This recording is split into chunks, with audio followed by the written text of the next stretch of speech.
Get set, because it's time to go with the It's 420 Somewhere podcast. With your host with the most, the man voted most likely to smoke out with a Yeti,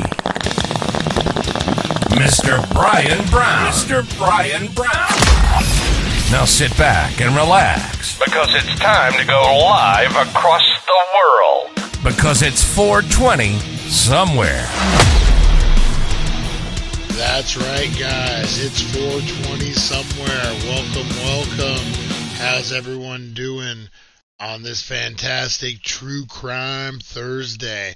Hey, how you guys doing? I'm your host, Brian, and welcome to It's 420 Somewhere podcast. And what we do here, guys, is we count down to 420 every day. And as we do, we get into a mess of fun things in the meantime. We got Movie Monday, where we review, we jump in the movies. We have some of the actors join us, the directors. We had Art the Clown. We had D. Nelson from Cujo and E.T. and all those kind of movies. Sorry, Rosie was looked like she was getting sick, guys. We do all sorts of stuff. True crime, paranormal Tuesday, that we get all sorts of UFOs, monsters, anything you could think of paranormal, we cover it. Weed Wednesday, we get crazy on Weed Wednesday. You could just imagine. Thursday, guys, like today, we do True Crime Thursdays, and we're getting into the best Christmas true crime stories around. These are like heists and different things that happen around Christmas. That's what we're getting into today. And then we have Fantastic Fridays, where I do challenges and we go to places and we just get nuts. So I thank you for tuning in. If it's your first time, make sure you're blowing up those comments and let us know, guys. Oh, we have a lot of fun here. Great community, drama free. Everyone freaking gets along. We're all about just celebrating cannabis, guys, and getting into a whole mess of things in the meantime. All right. So what we also do, guys, is we count down every day to the top 5 at 420.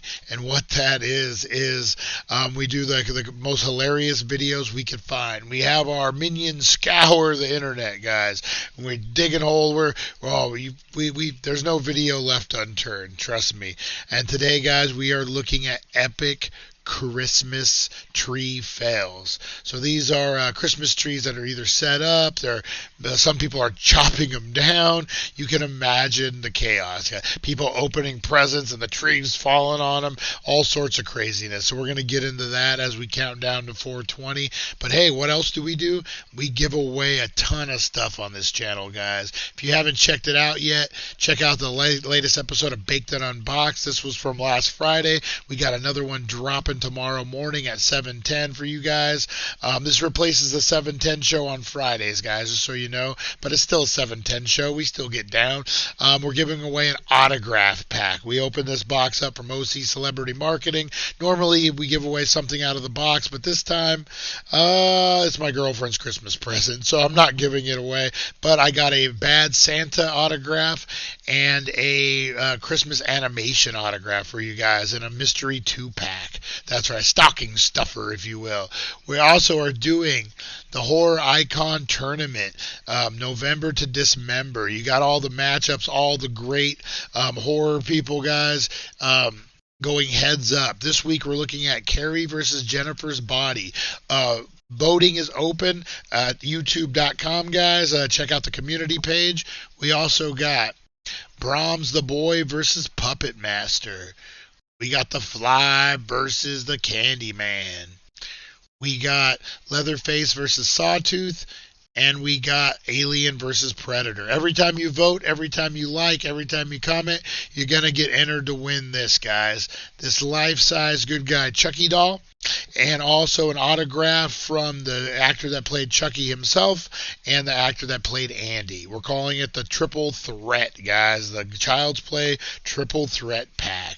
How cool is that? Also, guys, we'll be announcing the winners on Sunday from the Baked and Unboxed.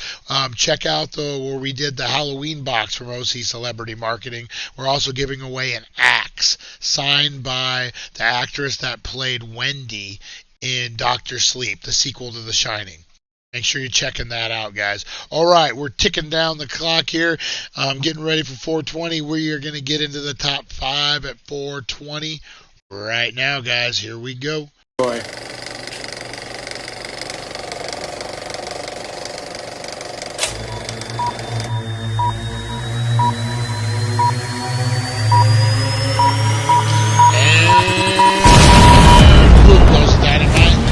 Right, guys, top 5 at 420 brought to you by the Healing Center, 1400 Needles Highway, Needles, California. Just dropped their Wild Weekly BOGO Madness. Make sure you're getting in on it, guys. Wild Weekly BOGO Madness, the Healing Center.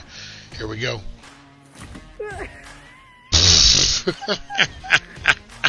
Oh, I hope that dog bit her in the butt. I don't even know what that was about.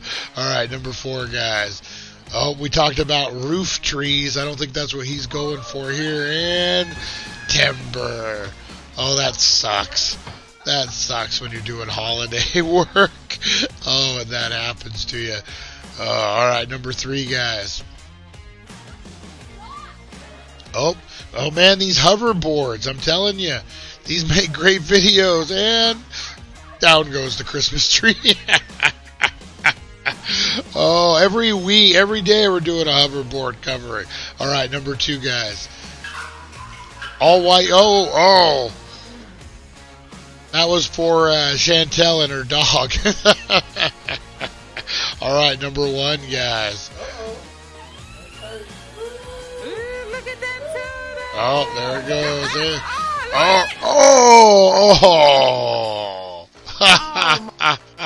That was your top 5 at 420, brought to you by the Healing Center, 1400 Needles Highway, Needles, California. Save some green on some green. Bonus round, guys.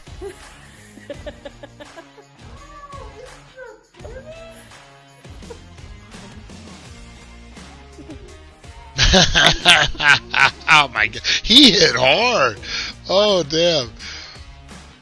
And these never end up well either. Oh!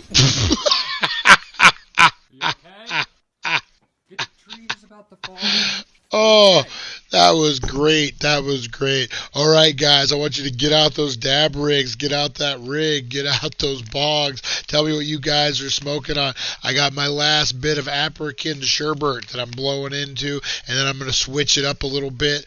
This week, I already picked up my my stash for the week over at the Healing Center. You got the BOGO, guys. You got a lot of BOGO madness going on.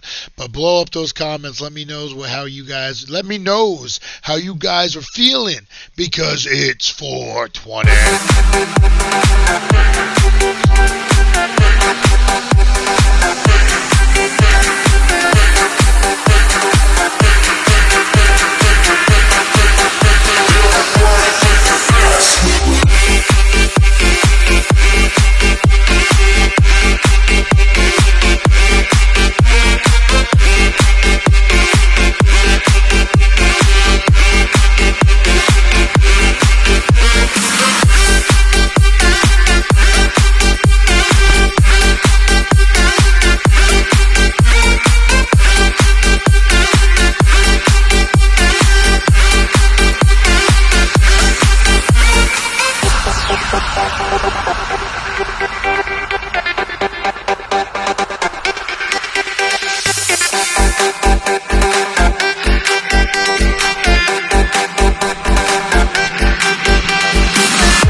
Woo! How's everyone's 420?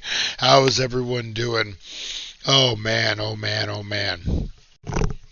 Oh, get situated here. Whew, you know it's good when you got the bong sweats. That's all I'm saying. Hey, how's everyone doing out here? Man, I'm loving the community coming together. We had a whole mess of people on there this morning. Apple Snapple. Oh, faithful Apple Snapple. Sent you an email, Apple Snapple. Be looking for that. What else we got? Oh, Ed S. was on this morning. Geneva was on this morning. Teresa Deller. Oh, man. Everybody. Lonnie was on this morning. Chantel. Anthony. I always feel horrible if I forget somebody. Matt Workman was on this morning. Nova Mike. So many people, guys. Community's growing and growing, and I couldn't be happier. Great times. Like I said, we're going to try to make this more accessible to you guys. Actually doing the full audio podcast, so if you guys are on the road, you can listen. We're working on some things, but what we also working on, guys, is True Crime Thursday.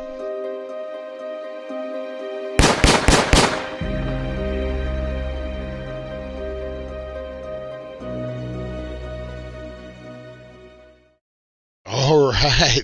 How about that production value? Woo. All right, we got a good one today, guys. I'm trying to research some Christmas true crime stories, and they're not as prevalent as one would think. So I ended up getting a video. I'm trying to not do these watch-alongs as much as we had. I'm trying to do my own research and make our own standing videos. But every once in a while, man, they know stuff that we don't. And we got to jump in, guys. And that's what this one is. Hopefully we can get through them all. We will see. All right. First one up, guys. So these are the craziest, wildest Christmas crimes ever. There's penguins, arrests, and Christmas. What more do you need? Here we go, guys. Hello, and welcome back to the Crime Reel.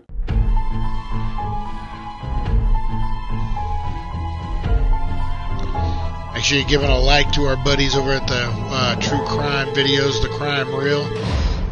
Big shout out to them. I have an extra video for you this week. As Christmas will soon be upon us, I decided to listen to my Christmas 2019 and 2020 videos again, and have realised that the audio on both of these could do with some improvement. So I've re-recorded them into one narration featuring a mixture of 17 slightly less serious Christmas crimes, together with some short stories of true crimes solved in the most unusual ways.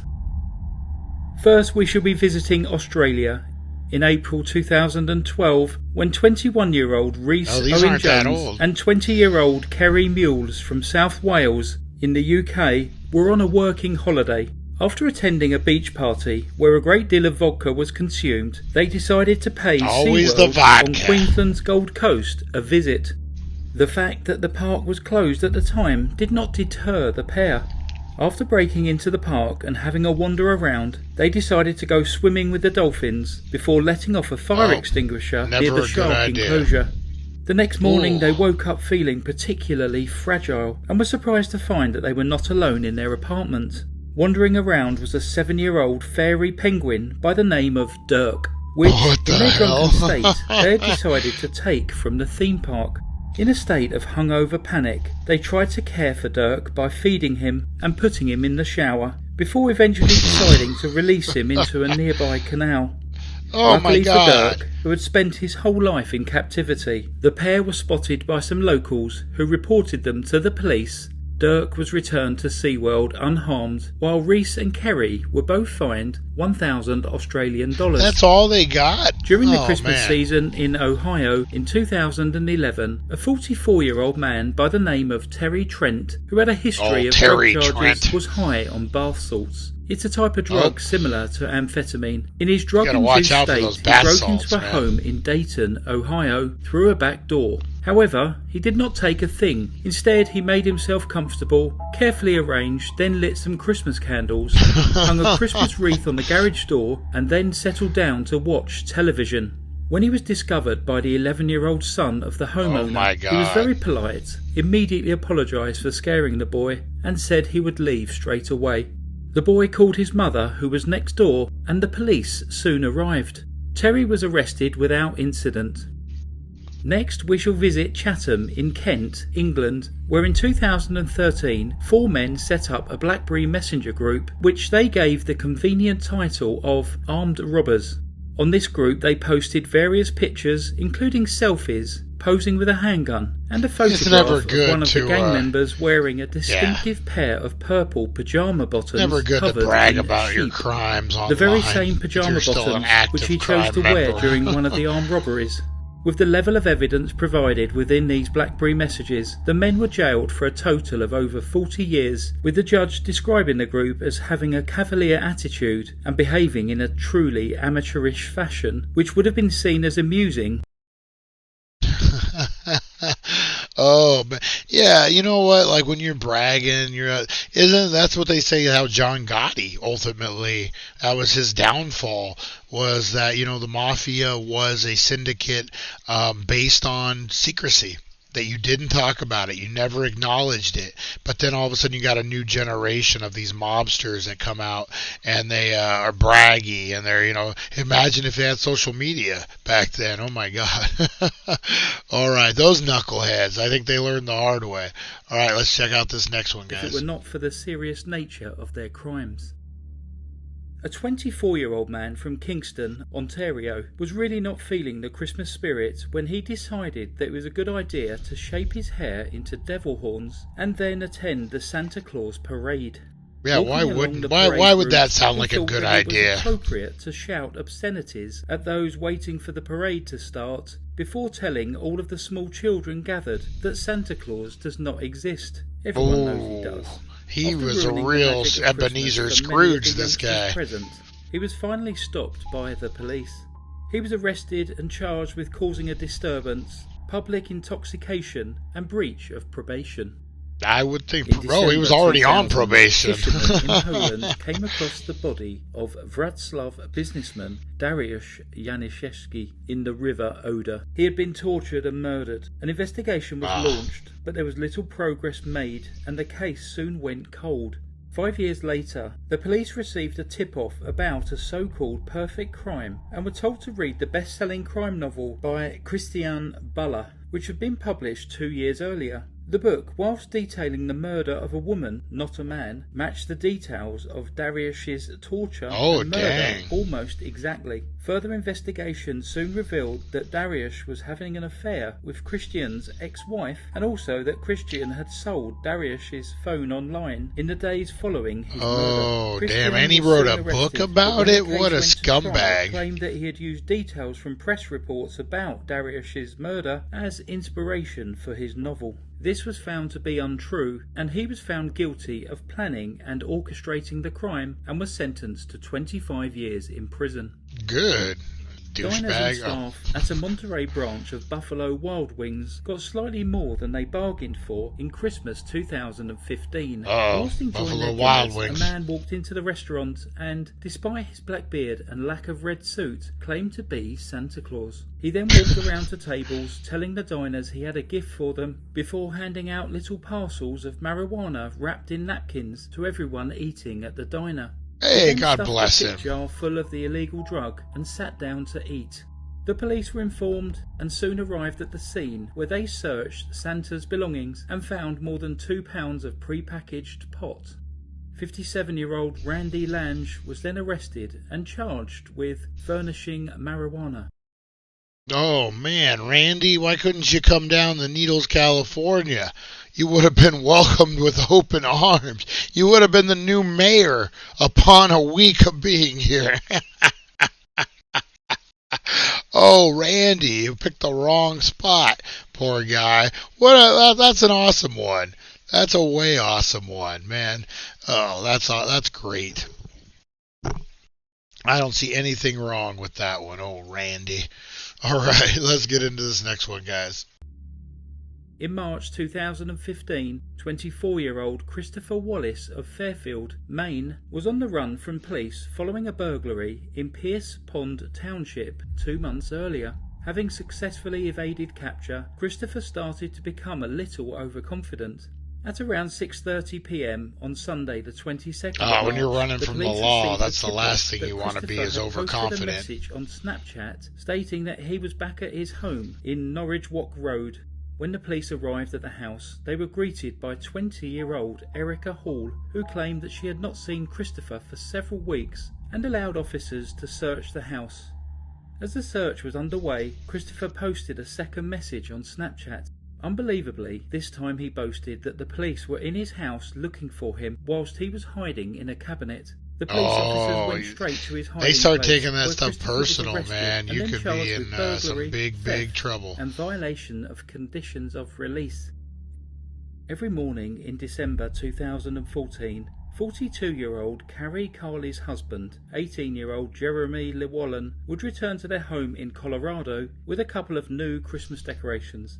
Carrie claims to have suspicions as to where the decorations were coming from, as Jeremy had been jailed in November. Was he out for stealing Halloween decorations? Having not fully thought through his plan, Jeremy stole over $2,000 worth of decorations from his neighbours and was then reported to the police when one of his victims saw his own Christmas lights in a display in Carrie and Jeremy's garden. When Jeremy was confronted about the stolen decorations, he simply laughed and said he was just doing his job. Jeremy was sentenced to 6 months in jail with 6 years probation. In case you're wondering, the decorations were returned to their owners. In Johannesburg, that's crazy. South Africa, I go to a different neighborhood at least, man. And they immediately called the police.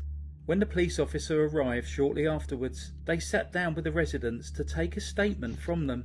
As the homeowners were giving their statement of what had happened, they looked down to see that the burglar was lying under the sofa that the police officer was sitting on. His head was just inches away from the police officer's legs. The residents alerted the policeman and were immediately given back their possessions before they had even left their house. Oh, that guy. I don't know if that was America. That guy would have got a beat down, man. That cop would have not been happy. An Not at 18-year-old all. shoplifter from Tulsa in Oklahoma thought that he had found a foolproof way of beating a store's security alarm system. After selecting the clothes which he wanted to steal, he carefully removed all of the security tags before walking out of the store. However, as he attempted to leave, the alarm triggered and he was stopped by a security guard. Despite carefully removing all of the security tags, he had placed them all in his own pocket before attempting to leave the store. What a dummy. What a dummy. You take all that time and effort into removing the tags and you just stick them in your pocket? Like, blow up those comments. What are some of the dumbest crimes you've heard of? I know a lot of us have worked retail and restaurant. What are some of the dumbest crimes you guys have been privy to in your careers out there? All right, guys, here we go.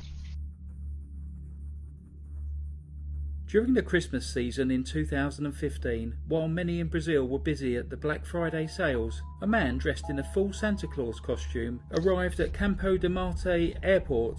Santa rented a helicopter from an air taxi service, telling the pilot that he was hiring it as a Black Friday treat for himself. During the flight, Santa pulled a weapon on the pilot and forced him to fly to a small farm on the outskirts of Sao Paulo. Here they were met by Santa's accomplice, not thought to have been one of his elves. I was going to say Santa's elf. The pair made their getaway in the stolen helicopter. After several hours of struggling, the pilot managed to break free and notify the police. A search was soon in operation, but no sign of the helicopter, Santa... That's a hard one, man. If you're kidnapped like a pilot, what do you really do? When a 29-year-old thief in Germany decided to break into his neighbour's flat, he decided to use a technique shown in so many films, forcing the lock using his credit card. As he was rattling around at the door, his neighbour woke up, so the burglar grabbed his credit card and made his escape. Unfortunately for him, the card had snapped in half, leaving behind his full name and bank account details. The police were knocking at his door shortly afterwards, where they found the would-be thief with the other half of his credit card, trying to work out what to do next. In 2012, 29-year-old James Allen decided to rob a newsagent in Abingdon, Oxford, which is in England. Armed with a toy gun, he donned a balaclava and marched up to the counter of the store. Here he demanded the money before turning to leave and inexplicably removing his balaclava as he walked back through the store. As he got to the door, he tried to make his exit, repeatedly pushing on the door before assuming it was locked, and he tried to smash it in. As he attempted to kick his way out, he fell into a container of drinks and ended up sprawled across the floor. The woman who he had just held up at gunpoint walked over and opened the door for him. He just needed to pull instead of pushing it, and he eventually made his escape. However, with CCTV footage of the entire debacle, he was soon arrested and sentenced to 2.5 years for robbery, along with 2 years for the possession of an imitation firearm. Shortly before Christmas in 2004, they don't mess around on 31-year-old Jason Shinkarik returned to his home in Winnipeg, Canada, only to find that thieves had broken in through his back door.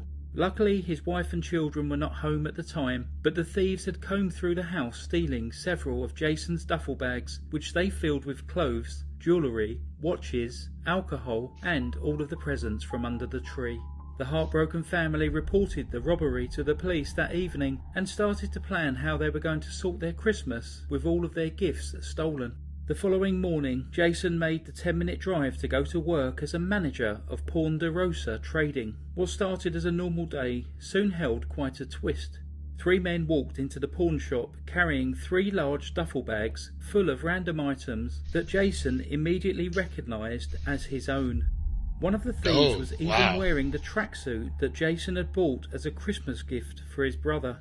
Jason played along for a while to check that the contents of the bags were in fact his, and then activated a switch that closed a gate inside the store, meaning that no one could escape. After grabbing a baseball bat for defence, he asked where the rest of his things were, to which the man in the tracksuit said he would go and track them down if Jason agreed not to press charges. Jason agreed to let him leave so that he could get the rest of the stolen goods, as long as his accomplices were left behind. After a short while, the man in the tracksuit called back to say that he couldn't get the rest of the items, and then fled. The 2 accomplices were arrested. Eventually, after 3 more robberies, the man in the tracksuit was apprehended and found to be Alphonse Traverse, a local man who was out on parole for manslaughter. His parole was revoked and he returned to prison. Dang, that's crazy. How would you like it if like you're a pawn shop owner and someone steals from your house and then tries to pawn your own stuff to you? What a pain in the butt that would be. All right, we'll get into the last one here, guys. Here we go. In 2014, 27-year-old Dean Smith visited his local branch of Barclays Bank. He only planned to update his address details on his bank account, but after seeing the money he's going to get in a mix of stuff. Upon a different plan. Just 30 minutes after giving the cashier his new address, Dean returned to the bank in a basic disguise made up of sunglasses and socks over his shoes. He threatened the cashier with a bread knife and demanded that they handed over the money from their till. The cashier instantly recognised him, pressed the panic button and refused to give him the money. Dean ran away empty-handed. South Wales police quickly tracked him down to the address which he had helpfully given to the cashier earlier that day. He was jailed for 2.5 years. In 2014, 30-year-old Taras Scott and 27-year-old Gerard Dupree felt that they had come up with the perfect crime in order to steal a Barbie motorised car and a Barbie glam vacation house. They visited Walmart in Lake Wales, Florida, and loaded the items into the trolley before heading to the exit separately. Once they approached the exit, with acting definitely not worthy of an Oscar, Gerard slowly and carefully collapsed to the floor whilst clutching his chest. As the employees and security went to his aid, Taras walked out of the store with the trolley full of goods. After seeing Taras exit and spending little more than a few seconds on the floor, Gerard made some miraculous recovery, stood up and strolled out of the store. The men then met at their vehicle and drove away thinking they had got away with their crime. Unfortunately for them, their entire charade was captured on CCTV cameras, and they were both soon arrested and charged with theft. And finally, back in 1980... Alright guys, I gotta wrap this up if I want to get it uploaded in time. Oh man, what dummies, man. You gotta have follow through. Not that we're teaching crime on this channel, not by any means. Alright guys, thank you so much for tuning in. I'm gonna wrap this up. I will see you tomorrow at 7:10. Hey, we got a Baked and Unboxed. We are doing a the Zobi Black Friday box, guys. It was a expensive one too. What could be in it? We don't know. We don't know. It could be anything. So make sure you're tuning in for that. We might give something out of it away. We're going to give something away, guys. So make sure you tune it in for that. And then tomorrow, it's Fantastic Friday on It's 420 podcast. Oh, guys, get out the vote. Do all this good stuff. Horror Icon Tournament. We got a million different things coming up, guys. Make sure you're getting involved. We got the 12 days of giveaways for the holidays coming very, very soon. Woo, a lot quicker than I thought. So make sure we'll be dropping some info on that. I'm going to take off, guys. I'm going to get out of here, and I will see you at 7:10. See you, guys. Thank you for joining us on the It's 420 Somewhere podcast. Broadcasting worldwide and brought to you by thedailydank.com. Check out our merchandise and amazing content. And follow us on all our social media. Now, you don't have to go home, but you can't stay here.